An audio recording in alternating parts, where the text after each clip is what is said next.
नमस्कार। डॉक्टर भीमराव अंबेडकर विश्वविद्यालय के सामुदायिक रेडियो स्टेशन 90.4 मेगाहर्ट्ज जागरा की आवाज की ओर से मैं पूजा एक बार फिर आप सभी का बहुत बहुत स्वागत करती हूं, आपको नमस्कार करती हूं। अपने किसान भाइयों के लिए जो हम एक स्पेशल सीरीज अपने इस YouTube पेज पर लेकर आ रहे हैं, अपने सामुदायिक रेडियो के माध्यम से आप तक पहुंचा रहे हैं, एक बार फिर वो कार्यक्रम हम लेकर आपके सभी के बीच हाजिर हैं। Ministry of chemical and fertilizer की सौजन्य से और साथ ही साथ यारा फर्टिलाइजर इंडिया प्राइवेट लिमिटेड के सौजन्य से ये कार्यक्रम विशेष तौर पर हम आप तक पहुंचाते हैं, लगातार पहुंचाते हैं। और यारा फर्टिलाइजर इंडिया प्राइवेट लिमिटेड के कुछ जो विशेषज्ञ हैं वो हमारे किसान भाइयों को बेहतर जानकारी देते हैं कि किस तरह से वो कृषि में और बढ़ोतरी कर सकते हैं, कृषि किस तरह से और अच्छी की जा सकती है। आज के एपिसोड में एक बार फिर हमारे साथ एक और बहुत खास शख्सियत मौजूद है, लेकिन आज आप मुझे देख पा रहे हैं स्टूडियो में नहीं, एक गांव में। जी हाँ, आज हम फतेहाबाद के गांव में हैं और कहां पर हैं, किस तरह से हैं और हम क्या कार्यक्रम आपके लिए लेकर आए हैं, क्या जानकारी लाए हैं, वो आप तक पहुंचाएंगे हमारे ही एक्सपर्ट। लेकिन सबसे पहले आज के जो हमारे मुख्य अतिथि हैं, हमारे जो विशेषज्ञ हैं यारा इंडिया प्राइवेट लिमिटेड की ओर से, मैं उनका बहुत बहुत स्वागत करना चाहती हूँ। हमारे बीच हैं श्री कुशल पाल यादव जी, आप हैं एरिया सेल्स मैनेजर यारा फर्टिलाइजर इंडिया प्राइवेट लिमिटेड की ओर से। बहुत बहुत नमस्कार सर। और हमारे किसान भाई भी हैं, आप सबको राम राम जी। राम राम जी। बहुत बहुत स्वागत है आप सभी का। आज हम स्टूडियो से निकलकर, जो रेडियो स्टेशन है वो स्टूडियो से बाहर आप सबके बीच आया है। आज हम आलू की खेती पर आपसे बहुत सारी बातें करने वाले हैं और ये जो हमारे विशेषज्ञ हैं ये आप तक जानकारी पहुंचाएंगे। पहले कुशल जी, हम जानना चाहेंगे आज हम किस गांव में हैं? ये शमशाबाद ब्लॉक का ये नयाबास गांव है और हमारे यहाँ पर जो प्रमुख फसल है आलू की फसल यहाँ पर उगाई जाती है और लगभग सभी हमारे किसान भाई आलू के यहाँ पर एक करते थे। अरे वाह, बहुत बुजुर्ग भी हमारे बीच हैं, हमारे साथ की उम्र के और हमसे छोटे भी किसान भाई हमारे साथ मौजूद हैं। मुझे ये बहुत अच्छा लग रहा है। चलिए आज का कार्यक्रम शुरू करते हैं और सवालों का सिलसिला भी शुरू करते हैं। मैं जानती हूँ कि आप हमें आलू की खेती पर बहुत सारी अच्छी जानकारियां दे पाएंगे, हमारे किसान भाइयों को भी। तो सबसे पहला सवाल ही मेरा आपसे ये रहेगा कि उपयोग के आधार पर आलू की फसल की सामान्य जानकारियां जो हैं वो आप हमें सभी के साथ में शेयर कीजिए। बहुत अच्छा प्रश्न है मैम। चूंकि जिस क्षेत्र में हम लोग यहाँ पर आज एकत्रित हुए हैं, यहाँ पर हमारे किसानों की जो प्रमुख फसल आलू है और आज की गोष्ठी के माध्यम से आलू की फसल पर ही हम चर्चा करेंगे। अगर हम लोग आलू की बात करें तो आलू की फसल हमारे भारतवर्ष में 300 वर्ष से भी पूर्व से उगाई जा रही है। यह एक कंद वाली नकदी फसल है। अगर इसके हम पोषकता की बात करते हैं तो आलू एक हमारे गरीबों के भोजन के रूप में भी जाना जाता है। इसका तात्पर्य ये है कि आलू को हम बहुत आसानी से हमें जगह जगह पर उपलब्ध हो जाता है। अगर हम फसल की श्रेणी के हिसाब से बात करें तो ये विश्व की चौथी फसल है। इसको धान, मक्का और गेहूं के बाद में चौथे स्थान पर माना जाता है। इसकी पोषकता की बात करें तो यदि अगर मनुष्य इसका सेवन करता है तो इसमें वसा, प्रोटीन, कार्बोहाइड्रेट, स्टार्च, ये सभी चीज़ें इसके अंदर जो है बखूबी मात्रा में पाई जाती है। यदि खाली प्रतिदिन अगर हमारे मनुष्य इसका 1.5 किलो से 2 किलोग्राम प्रतिदिन में सेवन करते तो अन्य खाद्य पदार्थ की आवश्यकता हमारे शरीर को, हमारी ऊर्जा को जो प्रदान करने के लिए पर्याप्त होती है। वहीं पर अगर हम लोग बात करते हैं आलू के उपयोग के मामले में, तो यहाँ पर उपयोग और कंजम्पशन की बात करते हैं तो 65% मात्रा अगर हम लोग बात करते हैं तो डेली फूड्स में या प्रतिदिन हमारे उपभोग के लिए इसका इस्तेमाल किया जाता है। 10% जो उपयोग हमारा है वो बीज के लिए इस्तेमाल हमारे किसान भाई करते हैं। 15% इसका जो उपभोग है वो आपका प्रोसेसिंग में किया जाता है, जिसमें हम लोग जानते हैं कि भिन्न भिन्न प्रकार के हमारे फिंगर चिप्स या हम लोग अन्य प्रकार के जो औद्योगिक जो आसानी से उपलब्ध होने वाली जो नमकीनें हैं उसमें इसका इस्तेमाल किया जाता है। और अगर औद्योगिक रूप में भी अगर हम लोग बात करें तो स्टार्च बनाने में इसका मुख्य रूप से इस्तेमाल किया जाता है व कई प्रकार की और चीज़ों को बनाने के लिए इसका इस्तेमाल औद्योगिक तरीके से किया जाता है। जी, बहुत अच्छा। तो यानी कि बात अगर मट्ठे की आलू की हो या मेथी आलू की, आलू तो चाहिए ही चाहिए और स्वाद वाला आलू चाहिए। बिल्कुल जी जी। आलू की फसल की जो अवस्थाएं हैं कुछ उसके बारे में संक्षेप में हमें बताइए। मैम, आलू चूंकि अगर हम बात करें तो 120 से 130 दिन की प्रमुखता यहाँ पर फसल ली जाती है। चूंकि यहाँ पर पूर्ण अवधि की फसल ली जाती है तो अवस्थाओं की बात करें तो हमें ये जानना अति आवश्यक हो जाता है कि फसल की क्या क्या अवस्थाएं हैं। अवस्थाओं में जैसा कि हम लोग जानते हैं कि अक्टूबर 15-16 से लेके 20 अक्टूबर तक हमारे यहाँ पर बिजाई शुरू हो जाती है। तो बिजाई के बाद में हमारा जर्मिनेशन, जिसे हम लोग फुटाव कहते हैं, दूसरी हमारी अवस्था फुटाव की हो जाती है। उसके बाद लगभग जब हमारी फसल 45 से 50 दिन के आसपास हो जाती है तो वहाँ पर हमारे छोटे छोटे कंद बनना शुरू हो जाते हैं, जिसे हम लोग ट्यूबर इनिशिएशन की अवस्था कहते हैं। उसके बाद से जैसे ही फसल हमारी 55-60 दिन पर आती है तो हमारी फसल जो है, आलू के जो ट्यूबर बने हुए होते हैं उसमें बल्किंग यानी उसका भराव होना शुरू हो जाता है। तो ट्यूबर इनिशिएशन के बाद में हमारा जो उसकी बल्किंग है वो अवस्था आ जाती है, और जो हमारी अंतिम अवस्था होती है, जो मैच्योरिटी की अवस्था होती है, वो लगभग हमारे 90 दिन के बाद से जो है हमारी फसल मैच्योरिटी की ओर जाती है, और 120 से लेके 110 दिन के अंतराल में इसको हार्वेस्ट कर लिया जाता है। जी, इस समय वर्तमान समय पर जो आलू की जो स्थिति है उस पर थोड़ा प्रकाश डालिएगा। ये बहुत महत्वपूर्ण प्रश्न है मैम, क्योंकि अभी जो वर्तमान की अगर हम फसल की बात करते हैं तो वर्तमान में अभी हमारी आलू की जो फसल है, औसतन हम बात करें तो 35 से 40-45 दिन की अवस्था हमारी यहाँ पर चल रही है। और प्रमुखता ये फसल की हमारी बहुत अहम अवस्था है। इसको मैं अहम अवस्था इसलिए कह रहा हूँ कि यहाँ से ये निर्धारण होगा कि हमारी फसल के अंदर उत्पादन कितना आएगा। यहाँ से ये निर्धारण होगा कि हमारी फसल की जो गुणवत्ता है वो कैसी बनेगी। यहाँ से ये निर्धारण होगा कि हम अपने क्षेत्रफल से कितना आलू निकाल कर लेकर आएंगे। चूँकि यहाँ पर हमारे जो 35 से 40 दिन की हमारी अवस्था है, जो कंद बनने की अवस्था है, वो फसल के लिए, आलू की फसल के लिए बहुत महत्वपूर्ण हो जाती है। उसी क्रम में यहाँ पर हमारी फसल को प्रतिदिन के हिसाब से बहुत ज़्यादा पोषक तत्वों की भी आवश्यकता होती है, भिन्न भिन्न प्रकार की कृषक क्रियाओं को करने की भी आवश्यकता होती है। यहाँ पर हमारी फसल को अन्य प्रकार की जो रोग कीट हैं उनसे बचाव के लिए स्प्रे की भी आवश्यकता होती है।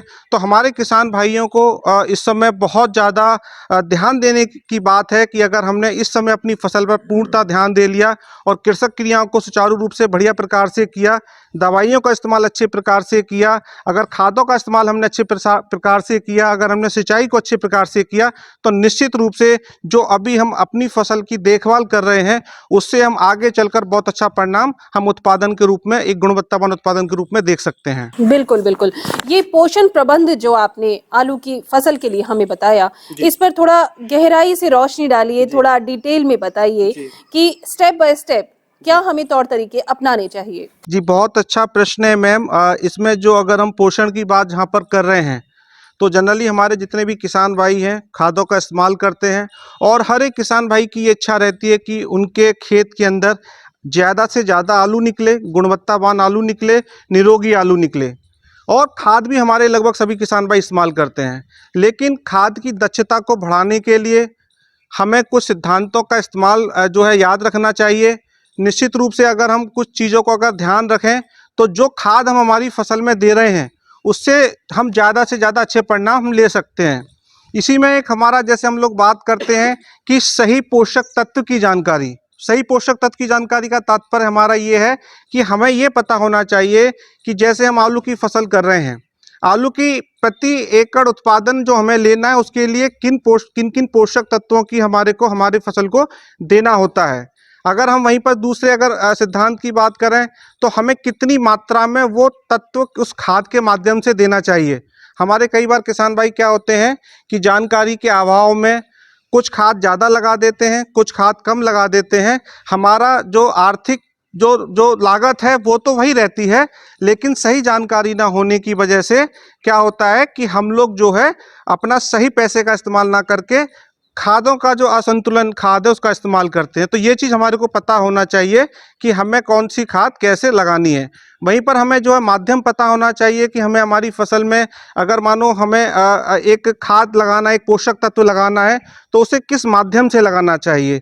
अगर खाद, विभिन्न प्रकार की खादें बाज़ार में हमारी उपस्थित होती हैं, उस उपस्थित होने की समय में हमारे को ये देखना है कि सपोज़ हमारे को अगर जिस समय बल्किंग की अवस्था चल रही है यानी भराव की अवस्था चल रही है और हमें वहाँ पर अगर फास्फोरस का इस्तेमाल कराना है तो फास्फोरस के लिए बाज़ार में बहुत सारे स्रोत हैं।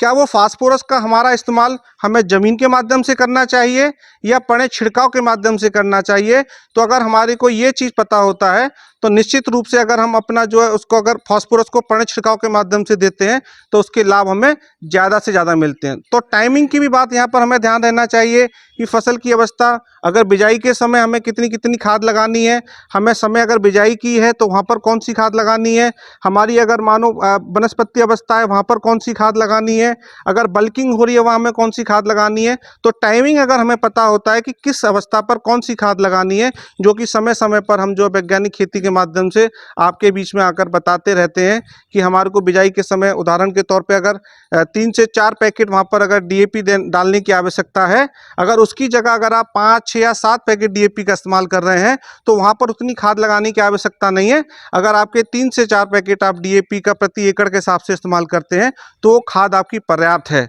और दूसरे क्रम में कई बारी हम लोग देखते हैं कि कुछ खादों को हम लोग आवश्यकता के बाद में भी लगाते हैं, जैसे मैच्योरिटी के बाद में लगाते हैं। फसल हमारी 70-80 दिन की हो जाती है, तो उस अवस्था पर जब फसल मैच्योरिटी की अवस्था पर होती है वहाँ पर सारे उस अवस्था पर से परिपक्वता की अवस्था पर खाद लगाने की उतनी आवश्यकता नहीं होती है।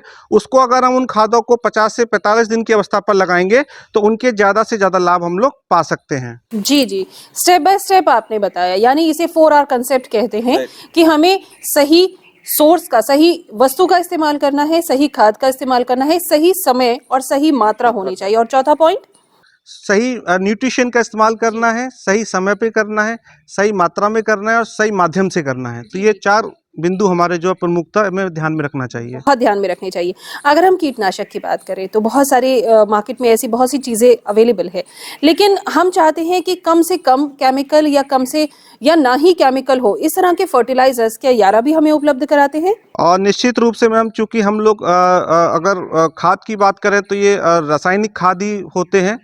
इसके अंदर अगर हम लोग बात करते हैं तो ये हम लोग सुनिश्चित जरूर कर सकते हैं कि जिसके अंदर कम से कम कार्बनिक फुटप्रिंट्स वाले जो खाद हों, जो हमारी ज़मीन के लिए ज़्यादा लाभदायक हों, हमारी ज़मीन की जो उपजाऊ क्षमता है उसको बाधित ना करें, उसके स्ट्रक्चर को, संरचना को आप जो है सही तरीके से बनाए रखें, ऐसे खादों का इस्तेमाल करना चाहिए। क्योंकि रासायनिक खाद में कुछ खाद इस प्रकार के भी होते हैं जिससे हमारी ज़मीन की जो संरचना है या हमारा जो पर्यावरण है या वातावरण है उस पर भी उसका दुष्परिणाम होता है। तो हमें किन्हीं भी खाद उत्पादन के साथ साथ, चूँकि ये भूमि हमें संरक्षित करनी है, हमें इस भूमि को जिस प्रकार से इसकी जो उपजाऊ क्षमता है इसको बनाए रखना है, साथ के साथ अपने एनवायरनमेंट का भी ध्यान रखना है। तो जो हैवी मेटल्स वाले खाद हैं, जो ज़मीन के लिए ख़राब हैं, हमारे पानी के लिए ख़राब है, ऐसे खादों का इस्तेमाल हमारे को नहीं करना चाहिए या कम से कम करना चाहिए। बिल्कुल बिल्कुल, ये बहुत ज़रूरी है समझना कि हमें कितनी मात्रा का, किस तरह का इस्तेमाल करना चाहिए और किस समय पर करना चाहिए। बहुत अच्छी बात आपने कही, लेकिन अभी हम थोड़ा अगर आर्थिक स्थिति की तरफ जाकर बात करें तो ये जो पोषण प्रबंधन आपने हमें बताया है, समझाया है, इसका आर्थिक महत्व भी ज़रा समझाइए। निश्चित रूप से मैम, आपका बहुत अच्छा प्रश्न है। चूँकि जो भी खेती हम लोग कर रहे हैं वो कहीं ना कहीं एक आर्थिक लाभ के लिए हम लोग इस खेती को कर रहे हैं। और यहाँ पर अगर हम लोग संतुलित खाद की जो बात करते हैं, संतुलित खाद का ही हमारा तात्पर्य यह रहता है कि जो हमने सही खादों का इस्तेमाल किया है, अपनी लागत को सीमित किया है। क्योंकि ज़्यादा खर्चा करने से कभी पैदावार नहीं बढ़ती, पैदावार हमेशा सही चीज़ों को सही तरीके से करने से बढ़ती है। तो जहाँ पर आप बैलेंस न्यूट्रिशन का इस्तेमाल करेंगे, अच्छी प्रकार से कृषक क्रियाओं को आप अगर करेंगे, आप अगर संतुलित खादों का इस्तेमाल करेंगे तो ऑटोमेटिक आपका जो पैदावार है वो बढ़ेगी।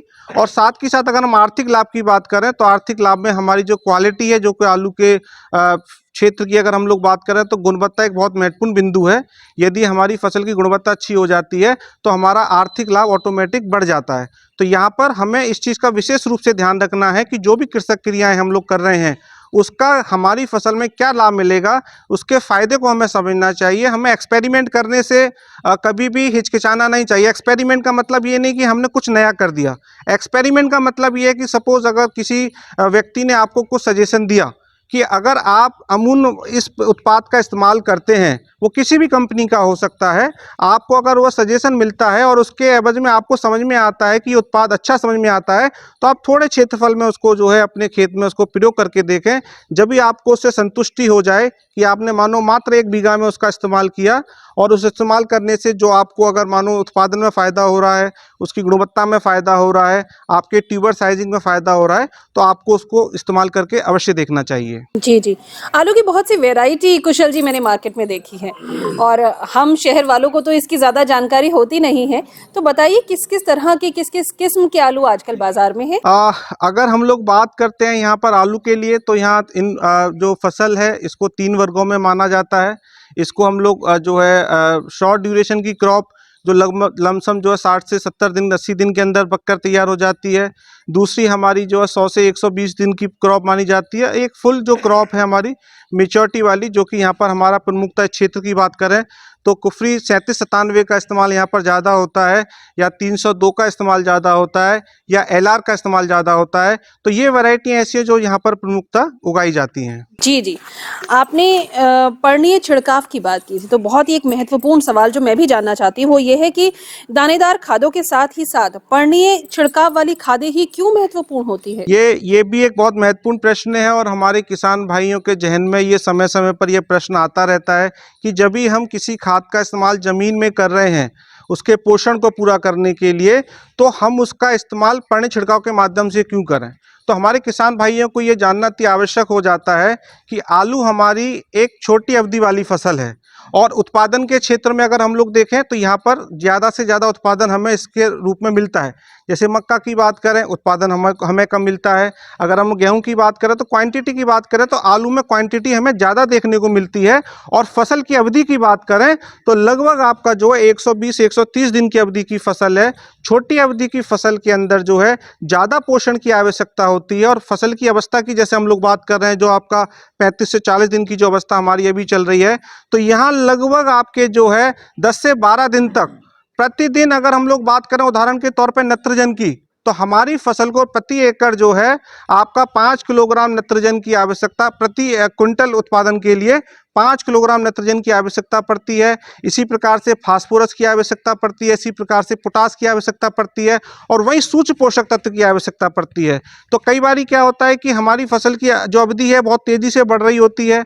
यदि जिस समय फसल को ज़्यादा पोषण की आवश्यकता है, वहीं पर अगर हम पर्णीय छिड़काव के माध्यम से अगर हम स्प्रे कर देते हैं, और उन पोषक तत्वों को, जैसे सूक्ष्म पोषक तत्व हैं, उनकी बहुत ज़्यादा मात्रा में हमारी फसल को आवश्यकता नहीं होती, लेकिन कुछ मात्रा की आवश्यकता है। अगर आपका सूक्ष्म पोषक तत्व की कमी हमारी फसल में रह जा रही है, आप प्रमुख पोषक तत्वों की मात्रा कितनी भी लगाते रहिए, आपकी फसल में सूक्ष्म पोषक तत्व की विकृति आना सुनिश्चित है। आपकी उत्पादन पर भी उसका प्रभाव पड़ेगा, आपकी गुणवत्ता पर भी उसका प्रभाव पड़ेगा। तो उस अवस्था पर अगर आप उन सूक्ष्म पोषक तत्वों का स्प्रे कर देते हैं, जो कि बहुत कम मात्रा में आवश्यकता होती है, तो वो उसकी कमी आपकी फसल में नहीं आने पाती है, जिससे कि आपकी गुणवत्ता और उत्पादन बढ़ता है। बहुत अच्छी जानकारियां कुशल जी आज आप हमारे साथ शेयर कर रहे हैं। मैं एक बार फिर से आपको दोहरा कर बताना चाहूंगी, डॉक्टर भीमराव अंबेडकर विश्वविद्यालय का ये सामुदायिक रेडियो स्टेशन है 90.4 आगरा की आवाज, और भारत सरकार के निर्देशानुसार यारा फर्टिलाइजर इंडिया प्राइवेट लिमिटेड आप तक ये जागरूकता कार्यक्रम लेकर आ रही है, वो भी हमारे माध्यम से। Yara fertilizer India private limited के जो विशेषज्ञ हैं वो आपके बीच आते हैं, आप तक पहुंचते हैं। अभी तक हम ये कार्यक्रम स्टूडियो में किया करते थे, हम आराम से वहां बैठकर बातचीत करते थे, लेकिन हमें लगा, खासतौर से Yara fertilizer India private limited company को लगा कि भाई आप किसान भाइयों के बीच आकर भी हमें कार्यक्रम करना चाहिए, आप लोगों से भी राय लेनी चाहिए, और आप तक पहुंचकर आपके सही जवाब भी आप तक पहुंचने चाहिए, आपके सवालों की, आपकी उत्सुकताएं भी खत्म करनी चाहिए। तो आज हमारे बीच है यारा फर्टिलाइजर इंडिया प्राइवेट लिमिटेड से श्री कुशल पाल यादव जी, जो आज आपको जानकारी दे रहे हैं आलू की खेती के बारे में। बहुत सारी अच्छी जानकारी आप हमारे साथ शेयर कर चुके हैं, लेकिन अभी भी मेरे पास कुछ सवाल है, हमारे किसान भाइयों से ही ये सवाल आए हुए हैं। आलू की जो फसल है उसके लिए सिंचाई का निर्धारण ये किस तरह और किस रूप में किया जाए? कृषक क्रियाओं के अंदर ये भी एक बहुत महत्वपूर्ण बिंदु है। और सिंचाई, जैसा कि हम लोग जानते हैं, हमारी साधारणतः कुछ जगह हम लोग मानते हैं कि सिर्फ पानी लगा देना भर सिंचाई होता है, लेकिन ऐसा नहीं। ये भी एक वैज्ञानिक अगर इसको देखा जाए तो वैज्ञानिक दृष्टि से, तो इसका भी हमारी फसल के ऊपर बहुत महत्वपूर्ण रोल है। अगर हम लोग बात करें, सबसे पहले सिंचाई से पूर्व हमारे खेत को इस प्रकार से तैयार करना चाहिए कि खेत में यदि अगर किन्हीं कारणों से पानी अधिक वर्षा के कारण या किसी कटाव के कारण ज़्यादा पानी एकत्रित हो जाता है, तो जल निकास की व्यवस्था भी हमारी पूरा रहना चाहिए। दूसरा, कुछ जगह ये देखने को मिलता है कि हमारे जो किसान भाई हैं वो कटाव विधि से जो है फ्लड इरिगेशन के माध्यम से सिंचाई करते हैं। हम लोग अपने नाली को काट देते हैं और पानी बराबर चलते रहता है। तो उस अवस्था के अंदर भी हमें ये बात ध्यान देने योग्य होती है कि पानी जो हमारा झोरा होता है आलू का, वो 2/3 भाग से ज़्यादा भरा नहीं होना चाहिए। यानी कभी भी झोरे को पूरा भरकर पानी से नहीं इसमें चलाना चाहिए, सिंचाई नहीं करना चाहिए। उसके कई सारी हानियाँ होती हैं। उससे कई बार ये होता है कि आपका जो झोरा होता है वो पानी के होने की वजह से आपका जो ठोर हो जाता है, और जो आलू का फुटाव जो हो रहा होता है, जो फलाव हो रहा होता है, आलू ठीक से विकसित नहीं हो पाता है। साथ के साथ हमारे को इन बातों का भी ध्यान रखना चाहिए कि जो भी हम सिंचाई कर रहे हैं, वो सिंचाई ज़्यादा मात्रा में नहीं होना चाहिए। आपकी फसल में आपको लगे कि आवश्यकता है तभी सिंचाई करें, अनावश्यक तरीके से सिंचाई ना करें। क्योंकि अगर आप आवश्यकता से ज़्यादा अगर सिंचाई करेंगे तो निश्चित रूप में उसमें कई सारी बीमारियां जो है आपके आलू की क्वालिटी को ख़राब करने के लिए आने की संभावना रहती है। इसमें अगर हम लोग एक सामान्य दिक्कत स्कर्व की जो दिक्कत रहती है, वो ज़्यादा पानी की मात्रा भूमि में रहने से भी, ज़्यादा नमी रहने से भी ये संभावना देखने को मिलती है। तो जब फसल की आवश्यकता है उसी प्रकार से नमी बनाए रखना है, लेकिन आवश्यकता से ज़्यादा नमी नहीं बनाना है और खेत में पानी लंबे समय तक नहीं छोड़े रखना है।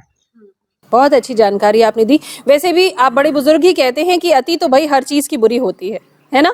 तो बिल्कुल सही निर्धारित मात्रा में हमें सब चीजों का इस्तेमाल करना है। बेमौसम बरसात भी कई बार हो जाती है और हमारे किसान भाइयों को बहुत नुकसान भी पहुंचाती है, बहुत दुखी भी कर सकती है। तो ऐसे में मैं जानना चाहूंगी कि आलू की फसल में मौसम के प्रभाव पर हमें किन बातों का ध्यान रखना चाहिए और किस तरह से आगे अपने कार्य को पूर्ण करना चाहिए? निश्चित रूप से मैम, मौसम जो है एक बहुत प्रभावशाली कारक है हमारी फसल के उत्पादन के लिए। मौसम की अगर हम लोग बात करते हैं, जैसा कि हम लोग जो आलू की बिजाई करते हैं, हमें पता होता है कि एक निश्चित तापमान की आवश्यकता होती है। इसीलिए हम लोग इसकी बिजाई जो शुरुआत अपने क्षेत्र के अंदर करते हैं वो अक्टूबर महीने के अंदर करते हैं। अन्य अगर हम भारतवर्ष की अगर बात करें तो अन्य जो प्रदेशों के अंदर जहाँ पर थोड़ा तापमान अगर 18 डिग्री से लेकर और आपका 30-35 डिग्री के बीच में रहता है, तो वहाँ पर अन्य समय पर भी इसकी खेती की जाती है। तो इसकी अगर मिनिमम टेम्परेचर की हम लोग बात करें तो आलू के लिए 18 से 20 डिग्री मिनिमम टेम्परेचर की आवश्यकता होती है। वहीं पर अगर हम अधिकतम तापमान की बात करें तो 30 से 32 डिग्री टेम्परेचर तक की जो अगर व्यवस्था है तो हमारे आलू की फसल अच्छे प्रकार से की जा सकती है। यदि तापमान हमारा ज़्यादा कम हो जाता है, उदाहरण के तौर पे यदि तापमान हमारा 15 डिग्री सेल्सियस हो जाता है, तो वहाँ पर हमारा जो जड़ है उसका विकास रुक जाता है, पौधा ठीक से जो है विकास नहीं कर पाता और पौधे के अंदर कई प्रकार की जो कमियां देखने को मिलती हैं। साथ ही साथ अगर हम लोग बात करते हैं जो अभी जो समस्याएं हमारे को देखने को मिलती हैं, जैसे आपका अर्ली ब्राइट की बात करते हैं, जैसे अगेती झुलसा के रूप में देखा जाता है या पछेती झुलसा के रूप में देखा जाता है, तो कहीं ना कहीं ये मौसम पर भी निर्धारित करता है कि अगर एक छोटी छोटी वर्षा के बाद में यदि कुछ समय के बाद में वर्षा हो रही है, रुक रुक कर वर्षा हो रही है, उसके बाद में तापमान अगर आपका अधिक हो जा रहा है, तो इस अवस्था पर आपका जो है झुलसा आने की संभावनाएं ज़्यादा हो जाती हैं। और उसी प्रकार से मानो अगर जो आपका पछेती झुलसा है, तापमान बरसात के साथ में आर्द्रता आपकी ज़्यादा हो जा रही है, फिर तापमान और गिर जा रहा है, तो वहाँ पर आपकी पछेती झुलसा आने की संभावनाएं बढ़ जाती हैं। तो यहाँ पर हम हमारे किसान भाइयों को मौसम की बात करते हैं तो इसके लिए हमेशा ये सजेशन करते हैं कि जो मौसम के संबंधित बीमारियां हैं उसके बचाव के लिए आपको अपनी तरफ से एक प्रिकॉशन बेसिस जो है आपको एक स्प्रे कर देना चाहिए अच्छे फंगीसाइड का और इंसेक्टिसाइड का। ये किस समय पर? ये अगर हम लोग बात करें तो लमसम अगर हमारी फसल 35 से 40 दिन की अवस्था पर है, जो भी हमारी फसल की अवस्था चल रही है, यदि हमारे खेत में किसी प्रकार का भी कोई रोग अगर नहीं आया है तो हमारे को इस समय भी एक स्प्रे कर देना चाहिए। और अगर हम लोग बात करें यहाँ पर खेत में, चूंकि ये एकदम से नहीं फैलता है, अगर हमारे जैसे किसान भाई प्रतिदिन अपने खेत पर जाते हैं, भ्रमण करते हैं, फसल को देखते हैं और शुरुआती अवस्था में अगर उनको लक्षण दिख जाते हैं तो सबसे पहले तो जिस खेत में जिस भी पौधे पर ये लक्षण देखने को मिला है उस पौधे को निकालकर बाहर कर देना चाहिए और स्प्रे करना सुनिश्चित करना चाहिए। कुशल जी, यही रोकना चाहूंगी, किस तरह का कीड़ा है जो आलू की खेती पर आमतौर पर लगता है और उसकी पहचान किस तरह से की जाए? इसमें अगर हम लोग बात करें तो यहाँ पर आपका कीड़े के लिए तो थ्रिप्स टाइप की जो चीज़ें होती हैं इसको देखने को ज़्यादा देखा जाता है। जो रस चूसने वाली जो हमारे कीट होते हैं ये ज़्यादा देखने को मिलती हैं, तो इसमें एक अच्छे इंसेक्टिसाइड का हमारे को स्प्रे, जो हम फंगीसाइड का इस्तेमाल कर रहे हैं उसके साथ में हमारे को इसका भी स्प्रे करना चाहिए। जी जी जी। और इसकी पहचान कैसे होती है कि हमारे खेत में कीड़े लगने शुरू हो चुके हैं? सामान्यतः तो हम आंखों से देखकर ही पता कर सकते हैं। अगर हम लोग ये जो रस चूसक कीट की बात कर रहे हैं तो जब भी आपके खेत में लगा हुआ है तो वो उसमें से आपके पत्ती से रस चूसता है और पत्ता आपका जो है वो मुड़ जाता है, मुड़ा हुआ दिखता है। या जब भी आप खेत से निकल रहे होते हैं तो सामान्यतः हम आँखों से भी देख सकते हैं कि खेत में जो है छोटे-छोटे जो है उड़ने वाले कीट जो है आ चुके हैं, तो हमें उसका ज़्यादा लंबे समय तक इंतज़ार नहीं करना चाहिए। तो इसलिए और भी कई प्रकार के कीट हमारे आलू के फसलों में होते हैं, तो उसके लिए हमारे को उनके बचाव के लिए एक स्प्रे जो है साथ में करना चाहिए। जी, बहुत अच्छा। हमारे किसान भाई खुद भी चाहते हैं कि उनका परिवार भी वही आलू खाता है, साथ ही साथ वही जो वो खेती में उगाते हैं, वही चीज़ें उनके घर भी जाती हैं, वही वो और लोगों को भी खिलाते हैं। हमारा भारत भी कृषि प्रधान देश है और आप ही लोग हैं जिनकी वजह से हम अच्छा खा पाते हैं, हम खा पाते हैं और अच्छा खा पाते हैं, हम सेहतमंद हो पाते हैं। तो जहां हमारे किसान भाइयों की कोशिश रहती है, वहां क्या यारा फर्टिलाइजर की भी कोशिश रहती है कि केमिकल्स या तो ना हो और अगर हो तो बहुत ही सीमित मात्रा में हो। बिल्कुल मैम, ये हमारा हमेशा प्रयास रहता है कि जो वातावरण के साथ साथ अपनी भूमि के साथ साथ जो हमारे ह्यूमन हेल्थ है इसका भी हमें विशेष रूप से ध्यान रखना चाहिए। और यारा की ओर से अगर मैं इसको ऐड करना चाहूँगा कि हमारे जो भी उत्पाद होते हैं ये हमारे हमेशा प्रयास है, और जो भी उत्पाद हमारे हैं वो किसी भी प्रकार से आपके एनवायरनमेंट पर कोई नकारात्मक प्रभाव नहीं छोड़ते हैं, आपके सॉइल के ऊपर कोई नकारात्मक प्रभाव नहीं छोड़ते हैं, जबकि आपके जो भोजन के अंदर जो भी हमारे जो जो तत्व जाते हैं उससे आपके बॉडी पर भी उस प्रकार के कोई नकारात्मक प्रभाव नहीं होते। कुछ चीज़ें मैं यहाँ सलाह देना चाहूँगा अपने किसान भाइयों को कि ज़्यादातर क्या होता है कि कभी-कभी स्प्रे की जब बात आती है कीटनाशक की या फंगीसाइड की और कोई रिकमेंडेड डोज होता है तो रोग से ग्रस्त खेत को जल्दी सही करने की वजह से हमारे किसान भाई ज़्यादा मात्रा में जो भी कंपनी की डोज आप इस्तेमाल कर रहे हैं, जिस कंपनी ने जो भी डोज आपको बताई है उससे 1.5 गुना या दुगना कभी-कभी कर देते हैं। ये किसान भाइयों के माध्यम से ही हमें पता लगा है। तो ये मेरी एक आपको सलाह रहेगी कि जो भी डोज आपको बताया जाता है, चाहे वो फर्टिलाइज़र का हो, चाहे वो आपका इंसेक्टिसाइड का हो, पेस्टिसाइड का हो या किसी प्रकार के भी रसायन का हो, आपको उतनी ही डोज का इस्तेमाल करना चाहिए, क्योंकि किसी भी चीज़ का अनावश्यक इस्तेमाल करना आपके शारीरिक रूप के लिए भी हानिकारक है, अपने एनवायरनमेंट के लिए भी, और तीसरा अपना आर्थिक रूप से भी हानिकारक है। क्योंकि संतुलित तरीके से अगर आप इस्तेमाल करेंगे तो आपको निश्चित रूप से इन तीनों चीज़ों से फ़ायदा मिलेगा। बहुत अच्छी जानकारी कुशल जी आज आप हमें दे रहे हैं। चलते चलते एक सवाल और मैं चाहूंगी कि आलू की खुदाई, आज आपने आलू उगाना भी हमें सिखा दिया, किस तरह से सिंचाई करना चाहिए वो भी सिखा दिया है। अब हम हार्वेस्टिंग की तरफ यानी उसकी खुदाई की तरफ हम बात करते हैं। तो आलू की खुदाई व छटाई के समय पर किस तरह की सावधानियां हमें बरतनी चाहिए, किस तरह के दिशा निर्देश जो बिल्कुल उपयुक्त रहते हैं वो हम सबको बताइए। बिल्कुल, जो पूरी फसल जो उगाई जाती है और हमारा सबसे ज़्यादा उत्साह उसी समय के लिए होता है कि हमारे खेत के अंदर कितना आलू निकलेगा। तो उससे पहले, खुदाई से पहले कुछ और चीज़ों कितना का सुंदर निकलेगा। और कितना सुंदर गुणवत्तावान निकलेगा। बिल्कुल। तो उन सब चीज़ों को करने से पहले कुछ हमें विशेष ध्यान रखना चाहिए।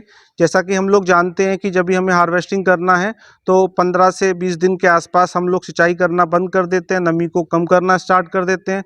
क्योंकि अगर खेत में नमी रहती है और डिगिंग के समय, खुदाई के समय आलू के अंदर आपका जो है जो नमी है वो चिपक जाती है, आलू की क्वालिटी भी आपकी ख़राब होती है।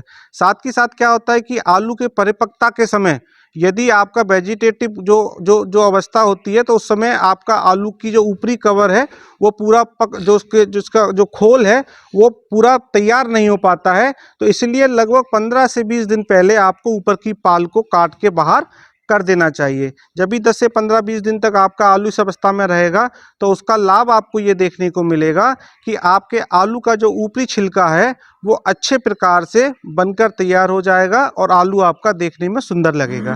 तो साथ ही साथ जब भी हम लोग खुदाई करते हैं, खुदाई के समय जिन यंत्रों का इस्तेमाल कर रहे हैं, चूँकि हमारी बहुत बड़ी हानि छोटी सी गलती की वजह से आलू कटने की समस्या बहुत होती है, तो जिन किन्हीं भी उपकरणों का हम लोग इस्तेमाल कर रहे हैं तो वहाँ पर हमें विशेष रूप से ये ध्यान रखने योग्य बातें हैं कि आलू को कटने से कम हमारी जो है उसको बचाना चाहिए। साथ ही साथ हमें जो जो जो छटनी की हम लोग बात करते हैं, छटाई की हम लोग जो बात करते हैं, क्योंकि हमारे क्षेत्र में अगर बात करते हैं तो 3 भाषाओं में आलू को जाना जाता है।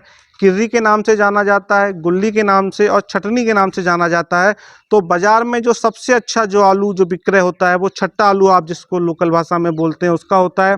और हमारा उद्देश्य भी यही रहता है कि संतुलित खादों के माध्यम से, अच्छी कृषक क्रियाओं के माध्यम से हम छट्टा आलू को ज़्यादा से ज़्यादा निकाल पाएँ। तो वहाँ पर हमारे को जब ग्रेडिंग कर रहे होते हैं तो सही तरीके से हमें ग्रेडिंग करना चाहिए, दगीले आलू को बाहर कर देना चाहिए। यदि धूप आपकी ज़्यादा है तो उस समय आप जहाँ भी भी ढेरी लगा रहे हैं तो ये प्रयास करें कि वहाँ पर आप जो है किसी पेड़ के नीचे या ठंडे स्थान पर ढेरी लगाएं, क्योंकि किन्हीं कारणों से अगर ट्रांसपोर्टेशन में देरी हो जाती है तो ज़्यादा तापमान होने की वजह से आपके आलू के खराब होने की संभावना रहती है। मानो कहीं पर कोई अगर ठंडा स्थान नहीं है तो जो हमारा जूट का बैग होता है उससे उसको अच्छे तरीके से कवर कर देना चाहिए। और ग्रेडिंग के समय एक बात का विशेष ध्यान रखना चाहिए, चूँकि जो हम लोग समझते हैं ग्रेडिंग में जो भी हमारे साथी लोग ग्रेडिंग कराते हैं उस समय बहुत ज़्यादा मैन पावर की आवश्यकता होती है, तो उसमें एक्सपर्ट लोग भी कुछ होते हैं, कुछ नए ट्रेंड लोग भी होते हैं। तो हमें इस बात का विशेष रूप से ध्यान रखना चाहिए कि ग्रेडिंग के समय किसी भी प्रकार का कोई भी दगीला आलू हमारा जो है उसके अंदर नहीं जाना चाहिए, क्योंकि आलू का हमें ये जब कोल्ड स्टोरेज में अगर सपोज हम लोग लेकर जा रहे हैं या किसी मंडी के अंदर हम लोग उसको लेकर जा रहे हैं, उस समय अगर दगीला आलू निकलता है तो ऑटोमेटिक जो हमारा बैग है उसकी क्वालिटी को ख़राब बताते हुए उसके जो माप है उसमें जो उसके दाम लगाए जाते हैं उसको ऑटोमेटिक कम कर दिया जाता है। तो इसलिए हमें इन विशेष रूप से छटाई के समय जो दगीले जो हमारे आलू हैं, जो कटे पिटे आलू हैं, उनको बाहर कर देना चाहिए और एक ठंडे स्थान पर इसको, जो स्टोरेज की बात अगर हम लोग करें, यदि हमें लंबे समय के बाद में विक्रय करना है तो इसको शीतगृह में हमें ले जाना चाहिए। वहीं पर अगर हमें लगता है कि कुछ दिन के बाद में मंडी हमारी और ऊपर जा सकती है, हमें 10 से 15-20 दिन का स्टोरेज करना है, तो उस अवस्था के अंदर हमें क्या करना चाहिए कि उस आलू को किसी ठंडे स्थान पर या तो गड्ढा खोदकर, छोटा सा गड्ढा करके या किसी पेड़ के नीचे उसको सुरक्षित कर लेना चाहिए, जिससे कि तापमान उसका बना रहे। बहुत अच्छा, बहुत अच्छी जानकारी आपने हमें दी है। मैं चाहूंगी कि जोरदार तालियां एक बार कुशल जी के लिए हो जाए। तो अभी हमारे पास बातचीत करने के लिए और ज़्यादा समय नहीं है, अभी हमें कार्यक्रम यहीं समाप्त करना होगा। Ministry of chemical and fertilizers की ओर से Yara fertilizer India private limited के सौजन्य से ये कार्यक्रम हम आप तक लेकर आ रहे हैं। डॉक्टर भीमराव अंबेडकर विश्वविद्यालय का ये सामुदायिक रेडियो स्टेशन है। हमारी फ्रीक्वेंसी 9.4 मेगाहर्ट्ज पर भी आप हमें सुनते हैं। साथ ही साथ हमें हमारे यूट्यूब चैनल पर, जो कि ऑफिशियल यूट्यूब चैनल है, उस पर भी आप ये कार्यक्रम लगातार देख रहे हैं। हमारी कोशिश यही है कि बिना रुके बिना थके आप तक पहुंचे, किसान भाइयों तक पहुंचे, और यारा फर्टिलाइजर इंडिया प्राइवेट लिमिटेड के सौजन्य से हम जो ये कार्यक्रम ला रहे हैं उनके विशेषज्ञों को भी हम आपके बीच लेकर आए। आज हमारे बीच श्री कुशल पाल यादव जी रहे, जो कि एरिया सेल्स मैनेजर हैं यारा फर्टिलाइजर से। सर, आपका बहुत बहुत धन्यवाद, आपने अपना कीमती समय निकाला और आप हम सबके बीच आए और इतनी जानकारी दी। बहुत बहुत धन्यवाद कि आप अपना बिजी शेड्यूल छोड़कर हमारे किसान भाइयों के बीच में आई। आपका डेली स्टूडियो में रहना रहता है, व्यस्त आपका कार्यक्रम रहता है, और उसके बाद ये जो हमारे किसान भाइयों के पास आपने जानकारी अपने चैनल के माध्यम से आप जो पहुंचाएंगे उसके लिए भी आपका बहुत बहुत धन्यवाद। बहुत बहुत धन्यवाद आपका भी। तो होगी आपसे फिर से मुलाकात। अभी हम कुशल जी को नहीं जाने दे रहे हैं, अभी हम अपने किसान भाइयों को भी नहीं जाने दे रहे हैं, क्योंकि मैं चाहती हूँ कि अभी हम यहीं रहें, इसी गाँव में रहें, और अगले कार्यक्रम में, यानी इस कार्यक्रम का एक और भाग हम आप तक लेकर आए और उस एपिसोड में हम अपने किसान भाइयों से बात करें, उनके दिल की बात करें और उनको भी मौका दे अपने मन की बात करने का। तो होगी आपसे फिर से मुलाकात, तब तक के लिए पूजा को दीजिए इजाजत। नमस्कार।